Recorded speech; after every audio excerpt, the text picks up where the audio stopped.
Hey, do you like Until We Win? Well, help support this show and the other shows we do by visiting Patreon, that's patreon.com/LordCat. And don't forget to share this video. We can't grow without your support. Oh, fuck me. It's Hagane on the Super Nintendo. Until We Win.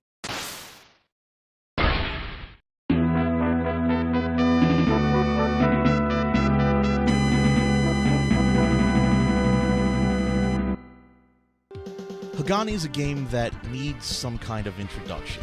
It went completely under my radar as a kid, and I really only heard about it recently. This game is downright mean. It's like an old crotchety man that complains about noise and traffic congestion of a fun parade. Yeah, sure he has a point, but man is he a dick.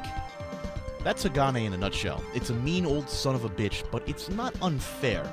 It exists in its own world that, once mastered, is actually fun and enjoyable. This was made by Computer Artist Productions, also called CAP, from Japan. Wikipedia lists this company as Red Entertainment, and well, that's not correct. The real story is that CAP is its own company. Founded in July 1993 by former Technosoft staff members, based out of Omura Prefecture in Nagasaki, Japan, the company was reportedly headhunted out of Technosoft by Hudson to develop the Thunder series, Winds Lords of Thunder, and Gates of Thunder for the PC Engine and TurboGrafx 16.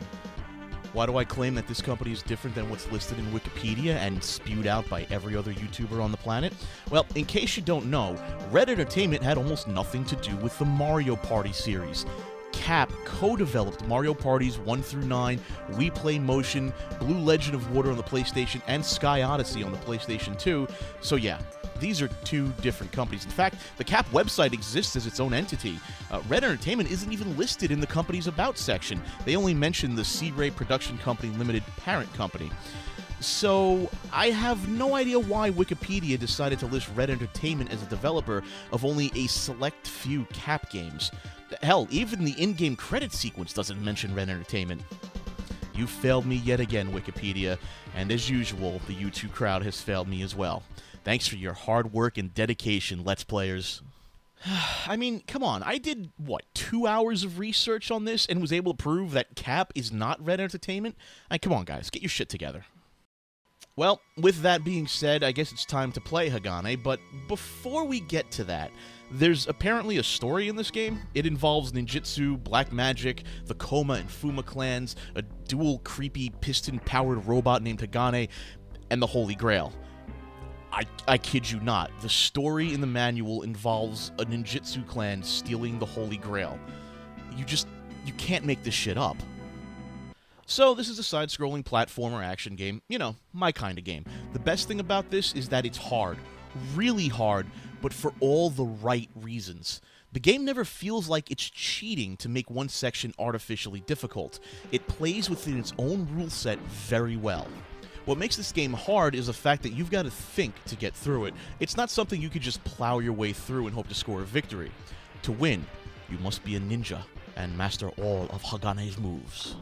Now, obviously, you can move left and right, you can jump, and you can slide like Mega Man, but you've also got a couple of really important moves that will help along the way. The single most important move to learn is the mid-air spin ball thingy move.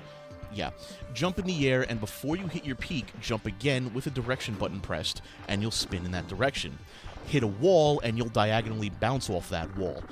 It's a lot harder to master than you think, and you desperately need to master this move if you even have a hope of trying to win. The next move is the ceiling grab, and yeah, I didn't realize this move existed until it was too late, but you can grab onto the ceilings in this game and swing around. It's useful. Very useful. There are other moves you can do, like a flying dragon punch and the flying dragon kick, but it involves using this flip with the left and right shoulder buttons, and I never really got it to work. I'm sure it could make the game less difficult, but screw it, you don't need it. Finally, you have 4 different weapons, 2 unlimited and 2 ammo-based. The bomb and the dart, or kunai I think, for lack of a better word, are the ammo-based items, and they're good in certain situations. The sword and the grappling hook are also very useful. The sword will be your main weapon for the majority of the game, while the grappling hook has the added use of allowing you to grapple to ceilings. We'll put that to good use later. Now, the top info bar isn't that hard to read. You basically have your timer, your health, the number of Haganes left, and the counter whose purpose remains a mystery to me. Oh, it's the bomb counter. You have a bomb move in this game. It nukes things. But I'm not going to spoil the surprise just yet. So the easiest way to beat this game is to pretend you're a badass robotic ninja and maul the hell out of everything. Pretend you're in one of those schlock kung fu films. Walk forward, be aggressive, and you should do okay for the most part. This stage is easier than you'd guess. Push forward and swing your sword like your life depends on it. You should never really run into a point where you feel there are too many enemies on the screen. There are a couple of points where a gigantic ship will airdrop enemies in while firing bullets at you, but the trick here is to just destroy the guns as quickly as possible while taking out the enemies that drop down from above. Be cautious enough to not get hit by their attacks, and you should be okay. After a couple of short battles, you'll be at stage 1-2. This is another fairly easy stage. Just be cautious of the spider things on the ceiling and watch out for the occasional jumping turtle. The spider things can be taken out in a few hits, just watch out for the ceilings that they shake loose, and the turtles can be taken out in 2 shots as well. You'll face your first real WTF enemy here, a flying house that shoots at you. Avoid 2 shots, hit it a couple of times, and then repeat the process until it's dead. You'll also face off against your first mini-boss. It's a gigantic frog, dinosaur, toad, leapy, punching thing. It punches you. Just hang back and throw your darts at him. If he gets too close, do a spinning jump to get around him, turn around, and beat the crap out of him. Stage 1-3 is a fairly simple stage, just with some gimmicks that you'll never see again. Giant worms that try to eat you. Dealing with the worms isn't that hard. Just take your time and walk past them when they're gone. Mind the spot you need to stand on to not get eaten, and then keep moving forward. The rest of the stage is just straightforward platforming. Here you'll either master Hagane's spinning jump, or you'll die. You know, this game is a lot of fun, right up until you get to the auto-scrolling stages. Good lord. This stage is all about rote memorization.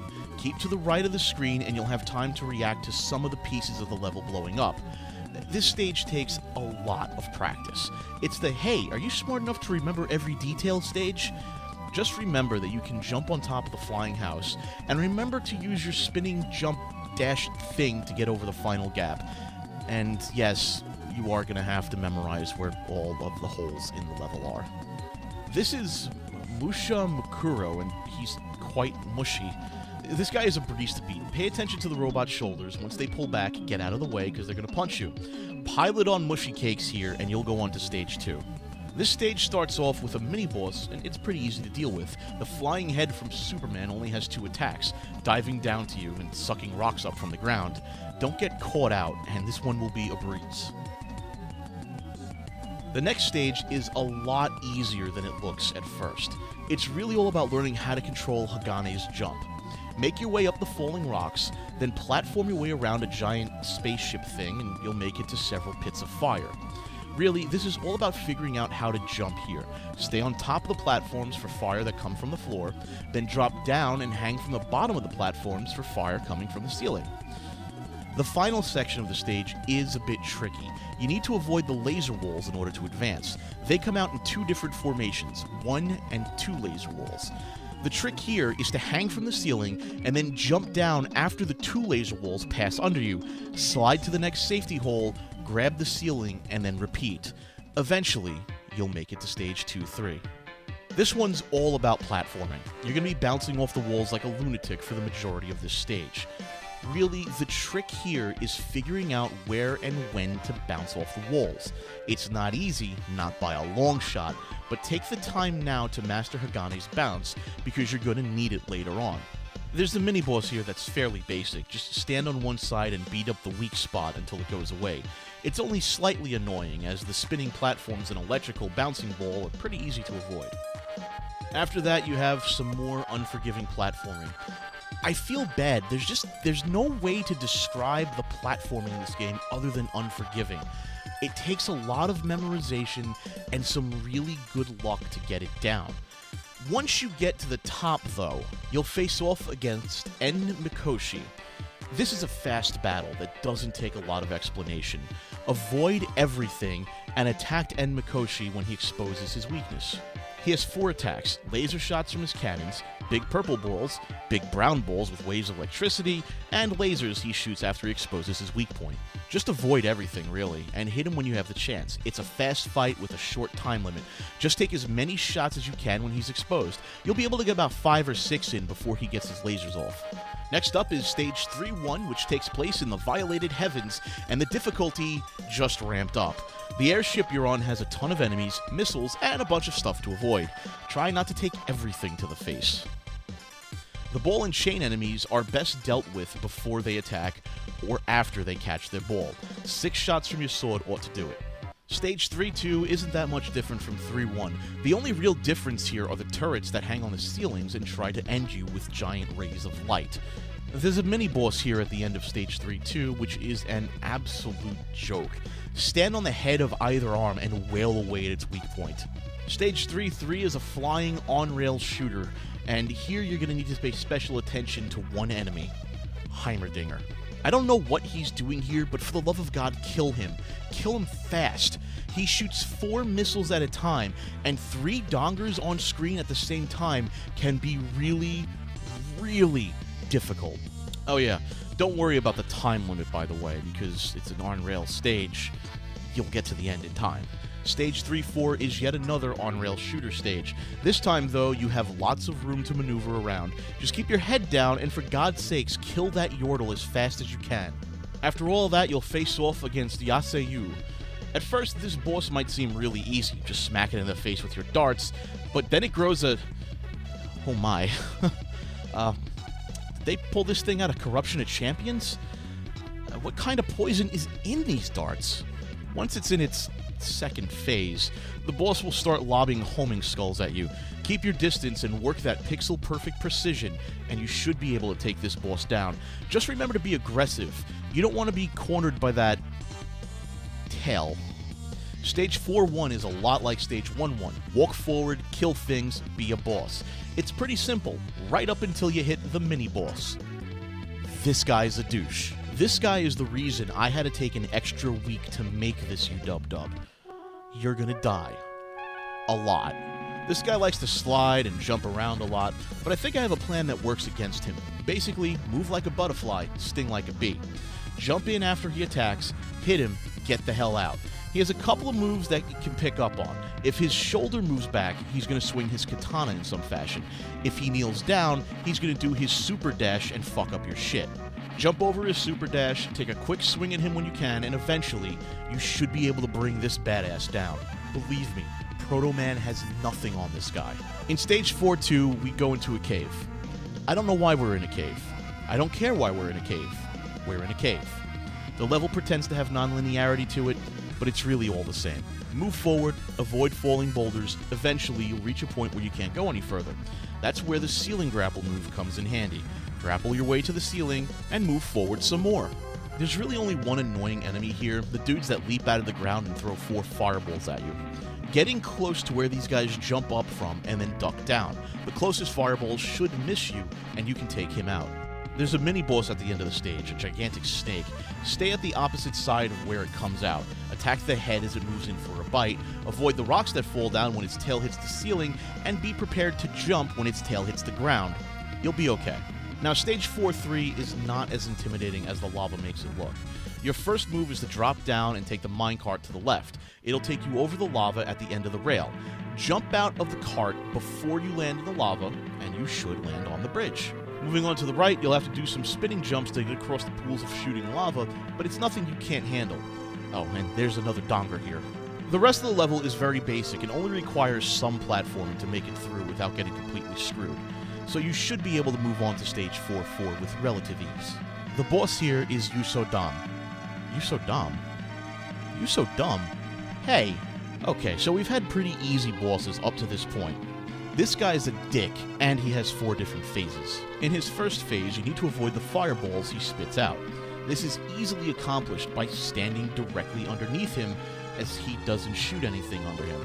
Jump up, give him a couple of whacks until you're in Phase 2. In the second phase, he throws parts of his outer shell at you. Be aggressive and never stop swinging your sword. After 3 hits apiece, each shell will go down, and you'll be on to Phase 3. This phase is easier than you think. Just keep moving away until you hear Yuso moving in. Turn around and hit him. He'll move in a diagonal pattern to your last position. Unless you screw yourself over and walk into a wall, you shouldn't take a single hit from him in this phase. His final phase is kind of a dick. You're going to need to be able to jump over his toweringly high blue flames, hit him, then position yourself for another jump. It'll take a lot of practice, but in the end, Yuso is pretty dumb. And congratulations, you've made it all the way to Stage 5. And by congratulations, I mean it. Stage 5, getting here is a pain in the ass. So, hey, you made it to Stage 5. Consider yourself one of the few who did. Of course, now you actually have to beat Stage 5. Stage 5-1 is a mini-boss rush mode. You face off against the gauntlet of enemies at the beginning, then a huge ninja face mask flying saucer attacks you. This thing has 3 objects floating around it, which will fire lasers at you and try to kill you, as if you didn't already know. There's no real trick to this one. Just jump up and beat the living shit out of it. The next mini-boss is a tank, and this one's kind of a joke. Just get in there and wail away at it. Eventually, some Japanese letters will follow you around. These are homing missiles. Just avoid them. If you see a very large letter appear in front of you, just get ready to jump up and avoid the attack, because that's its huge cannon fuck you thing. The final mini-boss is the same douche from before, our old nemesis. You can use the same strategy for this guy as we did in Stage 4-1, with the added caveat that he can super jump as well as super dash this time. It's hard, if not impossible, to tell which one he's going to do, but you can avoid both. You just need to be really, really quick to avoid taking a shot to the face. Also, you can't exactly get away from this guy this time. He'll teleport to you if you're too far away. Just kick his ass and move on to 5-2. 5-2 is no different from the rest of the game, but it does have the added effect of having douche obstacles along the way, like falling metal spikes and saw blades in the floor. Fun! I'll be honest here, if you've gotten this far in the game, you don't need my advice. Just remember that you should think before you move. Also, there's a part with 2 doors. Don't bother second-guessing yourself, because both doors lead to the same place. Once you get to Stage 5-3, you'll be facing off against a mini-boss that cannot be harmed unless you use bombs. So, use your bombs on him. You really don't have a choice in the matter, as he doesn't take damage from any other weapon. If you're low on bombs, you can destroy the other things he sends flying at you for power-ups. Stage 5-4 is a really, really, really short level, but my god is it frustrating. A spike floor will come up from below and beat the ever-loving bejesus out of you. The only real solution I have here is to either be extremely good at the game, or be extremely good at the spinning jump move.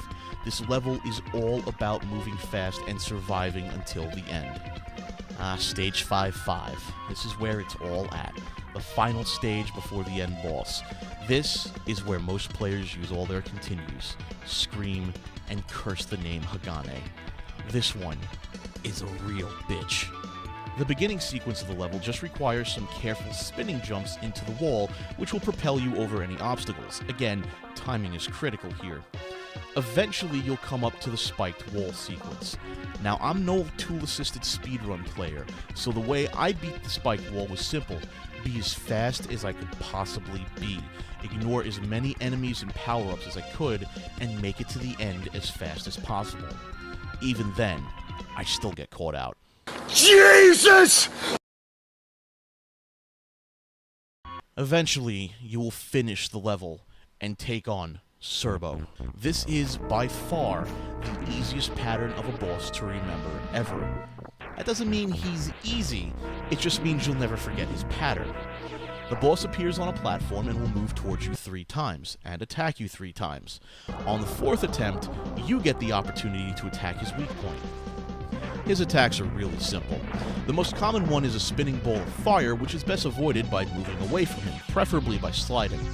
Another common one is the fist punch, which he'll use if he's very close to you. There's a rarely used fire attack that launches a blue flame on the floor, which is easily jumped over. Finally, there's the lightning attack, which might be the most difficult one to avoid. It starts off as one lightning strike in the center of Serbo that quickly spreads out to multiple lightning strikes, which only a handful of safe spots exist to avoid. Just memorize his pattern, and try to keep Serbo in the center of the screen. That makes avoiding the lightning a lot easier.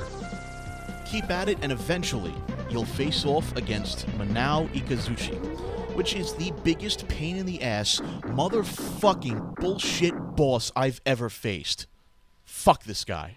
This stage, this boss, I swear, seriously, if you mess up just once, you may as well restart.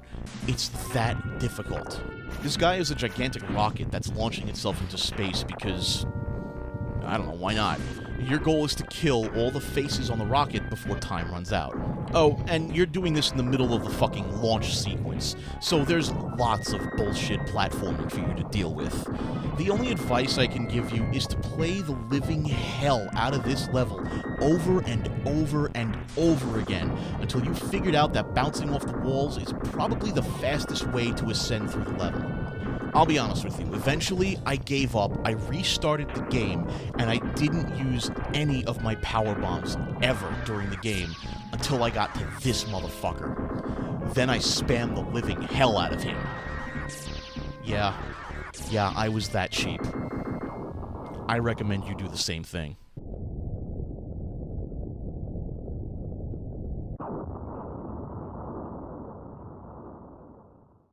Oh, and once you beat the boss, you get to play the game again. That's the hard mode, by the way, where you only get one continue, and everything takes 2 more shots before they're destroyed. I'll be honest with you, the game's not that much different, and this video is long enough. Roll the credits.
Hey, do you like Until We Win? Do you want to get it a day early and not have to watch it on Fridays on YouTube?